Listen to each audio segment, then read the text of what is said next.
Menu sarapan yang ini terbaik banget, fams. Ada lontong dengan sayur rebung yang menggoda. Kalau ke Jawa Timur, rawon ayam bisa jadi pilihan. Oh, yang seger-seger, garang asam ikan lele ini jagoannya. Gak bakal nyesel deh menyantapnya. Sajian ayam pedas dari Ponorogo juga enak loh. Yang klasik tapi tetap unik, ada kerajinan bambu dari Lumajang. Cantik-cantik. Berkunjung ke hutan bambu di Lumajang juga menarik. Asyik deh.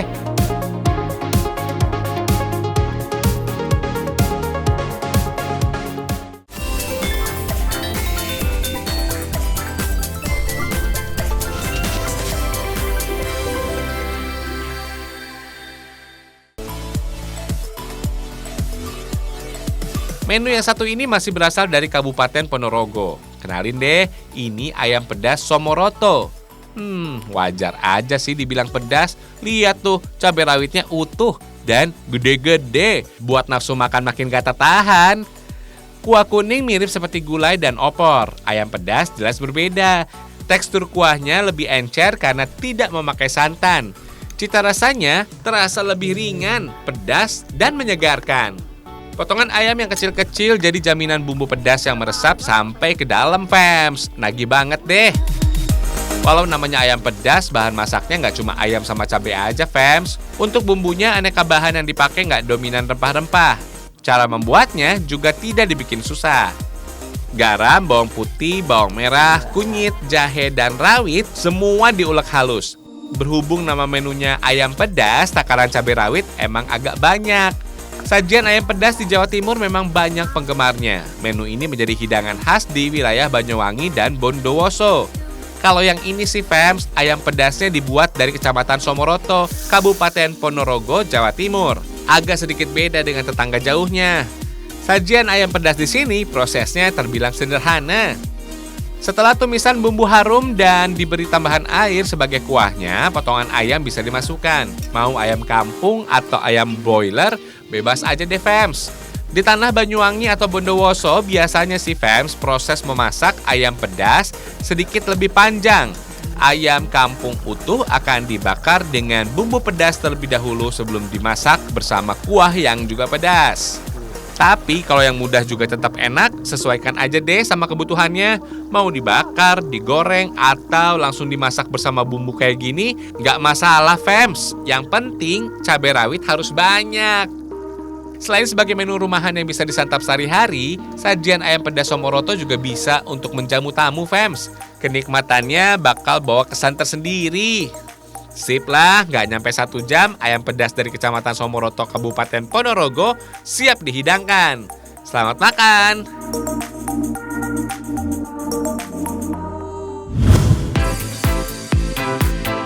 Santapan dari Jawa Timur nggak pernah berhenti bikin perut terhibur.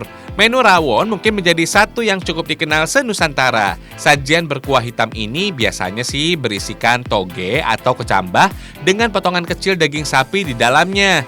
Tapi yang ini beda, fams. Bukan pakai daging sapi, melainkan daging ayam. Wah, nyam-nyam. Secara tampilan, rawon ayam memang mirip dengan semur ayam. Tapi kalau udah masuk ke mulut, lidah bakalan tahu apa bedanya. Kalau kuah semur berwarna gelap karena pakai kecap, untuk rawon, warna hitam berasal dari kluih atau kluwek. Perbedaan dasar ini ngebuat cita rasa kuah semur yang cenderung manis berbeda dengan kuah rawon yang agak gurih. Menu klasik ini, fams, rasanya nggak pernah bikin bosen. Mau diisi daging sapi atau daging ayam, semuanya tetap enak. Nggak percaya? Ayo deh bikin sendiri di rumah. Bahan-bahannya udah siap nih, fams. Mau rawon ayam ataupun rawon daging sapi, intinya bumbu tetap sama kok. Yang jadi bahan utama ya tentu harus ada biji kluwek. Fams, kluwek yang dijual di pasaran udah melalui proses yang panjang. Kluwek muda sering disebut dengan kepayang. Memiliki kandungan racun yang bisa bikin mabuk. Pernah kan dengar istilah mabuk kepayang? Hihihi.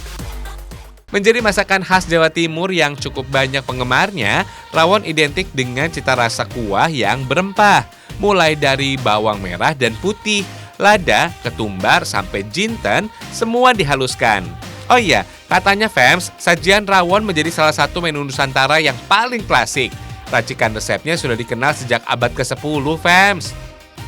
Yang bikin resepnya jadi khas dan otentik karena ada campuran keluak, fams. Katanya sih kalau nggak pakai keluak sebenarnya juga enak, tapi namanya jadi bukan rawon, melainkan berubah jadi soto. Hihihi. Sip lah, kalau keluaknya sudah halus, semua bumbu tinggal dimasak saja. Sebenarnya sih, fams, sajian rawon dikenal pula oleh masyarakat di Jawa Tengah. Dalam prasasti taji yang sudah ada sejak 1000 tahun yang lalu, tertulis sebuah hidangan yang bernama rarawan. Hidangan rarawan inilah yang kemudian dikenal dengan nama rawon. Daging untuk rawon umumnya memakai daging sapi bagian sandung lamur dengan lemak dan tetelan yang khas.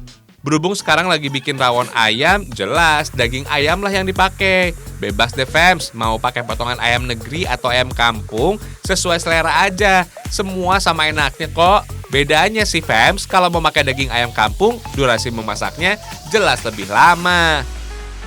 Mau daging sapi, ayam negeri, atau ayam kampung? Yang penting masaknya harus sampai matang, fams. Biar tetap nikmat, tapi juga sehat. Sedap!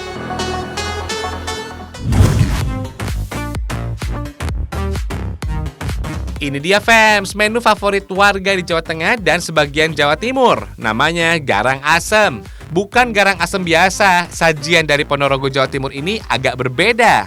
Kenalin, fams, ini garang asem ikan lele. Dalam bungkusan daun pisang, ada ikan lele dengan potongan tomat dan belimbing wuluh tuh. Kuahnya so pasti segar, nikmat, dan bikin nagih, fams. Garang asem lele bisa jadi alternatif bagi kamu yang bosan dengan sajian lele yang digoreng. Menu ini menjadi menu rumahan yang wajib tersaji saat ada acara adat atau kumpul keluarga. Di beberapa wilayah di Pulau Jawa, ada juga menu lele berkuah dengan nama mangut lele. Berbeda dengan mangut yang cenderung berempah dengan aroma asap yang kuat, garang asem lele justru lebih terasa ringan. Aroma daun pisangnya yang khas serta perpaduan kuah segarnya bikin nafsu makan makin meningkat dan aroma amis lele nggak tercium sama sekali. Nikmat banget loh, fams. Kabupaten Ponorogo di Jawa Timur emang nggak punya wilayah laut, tapi bukan berarti aneka olahan ikan sulit ditemukan. Ikan lele yang hidup di air tawar punya banyak penggemar. Kombinasi bumbu yang lain bisa jadi seporsi menu garang asem lele yang lezat, fams. Menu garang asem katanya justru bukan berasal dari Jawa Timur.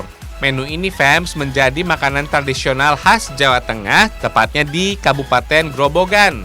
Karena kelezatannya, garang asem akhirnya mulai menyebar ke wilayah lain, seperti Semarang, Demak, Kudus, Pati, dan Pekalongan. Di sini, menu garang asem juga cukup populer. Garang asem ayam, jeroan, hingga tawon bisa kita dapati di Desa Ngasinan, Kecamatan Jetis, Ponorogo. Pada zaman dulu, fams, garang asem adalah menu kalangan atas yang hanya bisa dinikmati oleh kaum berada. Maklum deh, garang asem kala itu isiannya hanya ayam kampung yang harganya lumayan mahal. Kalau sekarang sih nggak usah dibikin ribet. Mau makan enak nggak perlu pakai mahal. Ikan lele yang lebih bersahabat juga nggak kalah nikmat. Fams, kata garang ada yang mengartikan sebagai pedas. Cita rasa garang asam emang cenderung pedas dan asam. Tapi, fams, digarang juga berarti dikukus. Setelah matang begini, fams, proses menggarang atau mengukus pakai daun pisang memang bisa dilakukan. Tapi nggak semua daerah memproses garang asem dengan cara seperti ini, fams. Di sebagian wilayah Jawa Tengah, garang asem sudah bisa tersaji meski tanpa dikukus dan dibungkus daun pisang. Selera kalian aja deh, kalau mau lebih wangi. Boleh kok dikukus begini.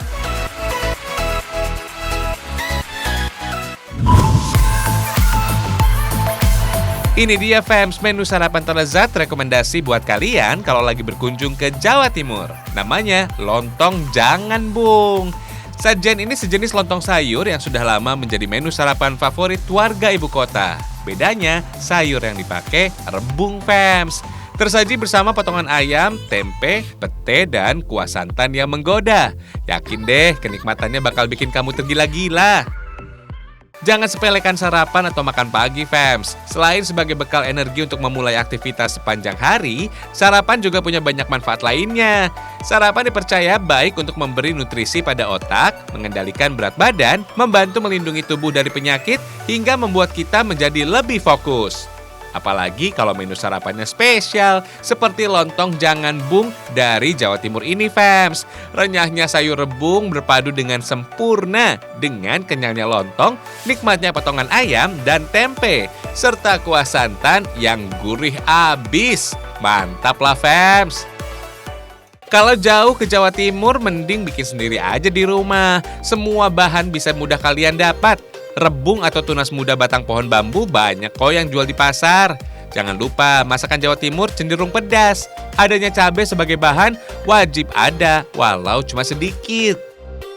Kemiri, ketumbar, bawang merah, dan bawang putih ulek terlebih dulu buat bumbu halusnya, fams. Komposisi bumbu dasar inilah yang menjadi kunci kelezatan sajian dari Nusantara, termasuk lontong jangan bung ini. Jangan dalam bahasa Jawa berarti sayur, fams. Jangan bung berarti sayur rebung. Walaupun namanya sayur rebung, isiannya juga nggak kaleng-kaleng. Bukan cuma rebung aja, pakai isian ayam atau potongan daging sapi juga boleh kok, fams. Bagi yang suka pedas, komposisi cabai merah ataupun cabai rawit boleh banget dibanyakin. Baiknya sih potongan ayam yang dipakai direbus terlebih dulu, biar nggak bikin kuahnya amis, fams. Fungsi dari bumbu dasar jadi lebih efektif juga. Mau tambah potongan tempe, tahu, atau pelengkap lain, sesuai selera aja. Oh iya, fams, sajian lontong jangan bung menjadi menu andalan sebagian warga Kecamatan Somoroto di Ponorogo, Jawa Timur. Selain sebagai menu sarapan, sajian ini juga biasa tersaji saat hari raya tiba. Maklum deh, momen lebaran emang erat dengan aneka sayur pakai ketupat. Biasanya sih, fams, menu ini memakai kuah dengan warna putih atau kuning. Pada menu lebaran, sajian ini juga menjadi pelengkap hidangan utama opor ayam. Ada beragam jenis sayur yang dipakai, mulai dari labu, pepaya muda, sampai buncis atau kacang panjang. Tapi, kalau jangan bung dari Ponorogo ini, fams, yang dipakai potongan tunas muda batang pohon bambu atau biasa disebut rebung. Teksturnya yang renyah dengan rasa yang agak manis, beri jaminan rasa yang berbeda. Ditambah potongan ayam dan tempe, cita rasanya makin menggoda. Oh iya, sejarah lontong sayur di Indonesia juga nggak lepas dari pengaruh budaya Tionghoa. Pada perayaan Tahun Baru Imlek, ada sajian khas yang namanya lontong cap gomeh, fams. Tampilan dan cita rasanya nggak jauh beda deh sama lontong sayur kebanyakan. Sip lah, jangan bung dari Ponorogo udah siap disajikan bersama lontong. Mantap lah!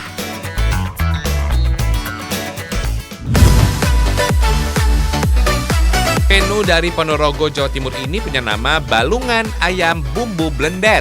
Di Kabupaten Ponorogo, blendet sejenis sate dengan bumbu kuning yang agak kental.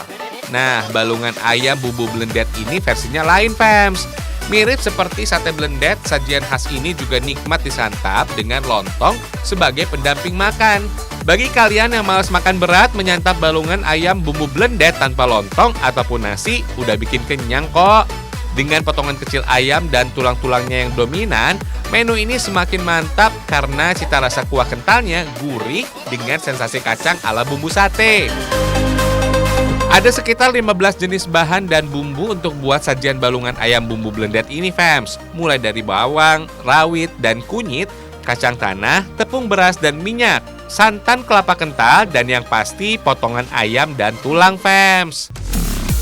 Yang pertama kita bikin bumbunya dulu, fams. Yang keras kayak kemiri dan ketumbar diulek lebih awal. Wanginya keluar, minyak alaminya juga bikin proses mengulek jadi lebih mudah. Kalau sudah halus, bawang putih, bawang merah, cabai rawit, dan kunyit bisa menyusul. Warna kuning yang khas dari bumbu blendet berasal dari kunyit ini, fams. Kunyit atau kunir sejenis tanaman rempah asli Asia Tenggara. Mengandung kurkuminoid dan minyak atsiri yang baik bagi kesehatan sendi dan anti peradangan. Jangan lupa tambahan gula merah dan garam supaya rasanya lebih seimbang. Mengadopsi sajian sate blendet khas Ponorogo, bumbu khas sate seperti kacang nggak boleh ketinggalan. Beberapa sajian khas sate blendet ada juga sih yang nggak pakai kacang sama sekali, tergantung selera aja, fams. Oh iya, potong kecil-kecil daging ayamnya seperti bikin sate. Untuk tepung berasnya, larutkan dulu dengan air panas atau hangat supaya mudah larut saat nanti dimasak. Sip lah, waktunya masak. Seperti biasa, fams, bumbu halus yang jadi pertama masuk penggorengan. Bumbu yang telah matang aromanya lebih sedap. Tambahkan air secukupnya saat sudah wangi, fams. Biar nggak gosong juga sih. Lanjut deh, potongan ayam yang sudah direbus bisa masuk kemudian. Balung atau tulang ayamnya jangan dibuang, fams. Daging-daging yang menempel di sendinya masih enak kok digerogotin. Hihihi. Oh iya, yang bikin kuah blendet menjadi kental karena pakai campuran tepung beras, fams. Bagi yang suka agak encer, beri sedikit aja udah cukup, fams. Kalau mau yang kental, cenderung mirip ubur-ubur, larutan tepung biasanya bisa dibanyakin. Fams, blendet dalam bahasa Jawa menggambarkan lumpur yang teksturnya halus. Blendet atau blendek juga berarti lunak dan sedikit cair atau kental. Sate blendet yang populer di Ponorogo katanya sudah ada sejak zaman Belanda dan masih eksis di Kecamatan Balong, Ponorogo.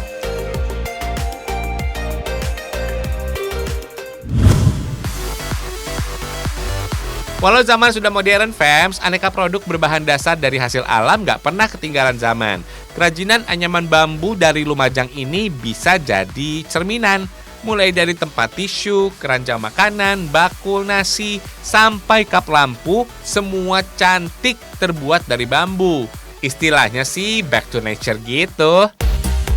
Sentra pengrajin anyaman bambu di Kabupaten Lumajang, Jawa Timur ada di Desa Jarit, Kecamatan Candipuro, fams. Di sini puluhan karya kerajinan sederhana dari anyaman bambu bisa kita jumpai. Hampir setiap hari masyarakat di Desa Jarit, Kecamatan Candipuro selalu berkarya untuk menghasilkan aneka kerajinan anyaman bambu.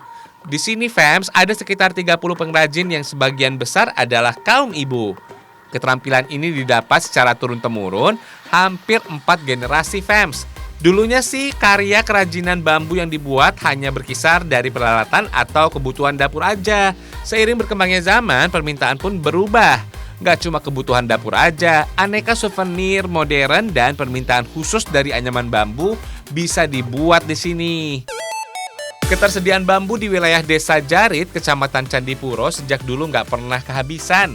Demi menjaga kelestarian alam, bambu untuk kerajinan nggak hanya diambil dari kebun sendiri saja, tapi juga dari wilayah pemasok di tempat lain, fams. Batang bilah bambu yang sudah dibelah lanjut ditipisin dengan ketebalan tertentu supaya mudah untuk dianyam. Ukurannya bisa disesuaikan, fams, dengan jenis kerajinan yang mau dibuat. Kita mau bikin produk kerajinan yang paling klasik nih, fams. Bikin bakul atau wadah nasi. Tapi apapun jenis kerajinannya selalu dimulai dengan proses menganyam.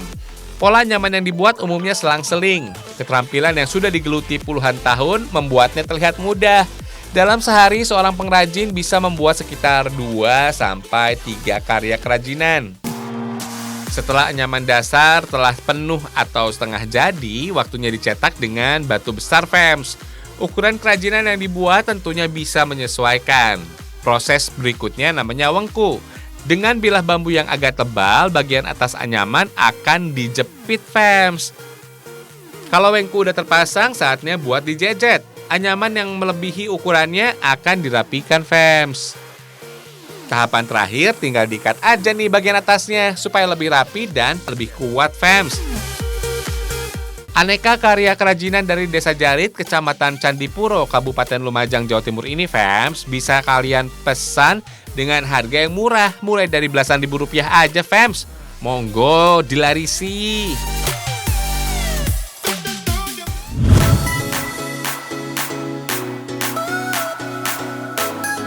Terletak di wilayah Tapal Kuda, Jawa Timur, ada kabupaten yang indahnya luar biasa. Kalau ada kesempatan, sekali-kali coba deh datang ke Lumajang. Keindahannya bikin jiwa tenang dan hati senang.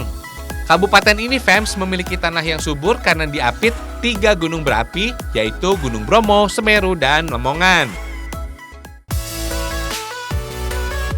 Pokoknya paket komplit deh, fams. Semuanya ada di Kabupaten Lumajang, Jawa Timur. Di sini, fams, juga ada nih objek wisata sederhana buat kamu yang bosan dengan bisingnya kendaraan perkotaan.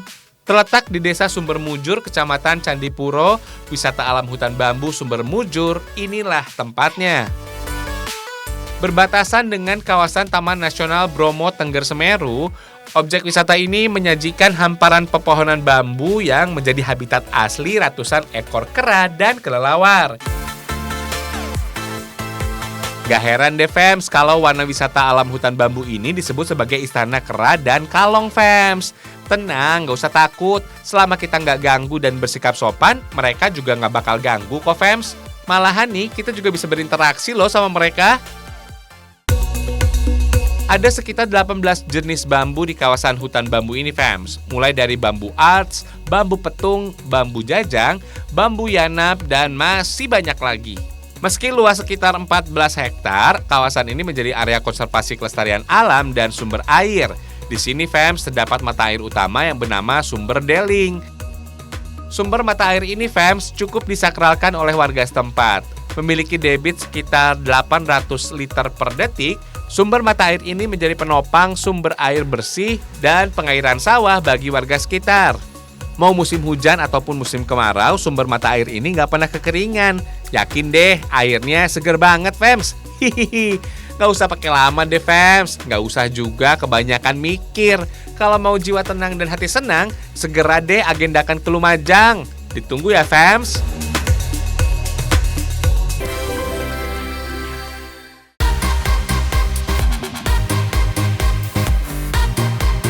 Jadi gimana nih fams? Jawa Timur selalu punya banyak alasan untuk bikin kita terlanjur jatuh cinta. Kapan-kapan kalau corona udah sirna, luncur yuk ke Jawa Timur. Ragam Indonesia, satu Indonesianya, berjuta kekayaannya. Sampai jumpa.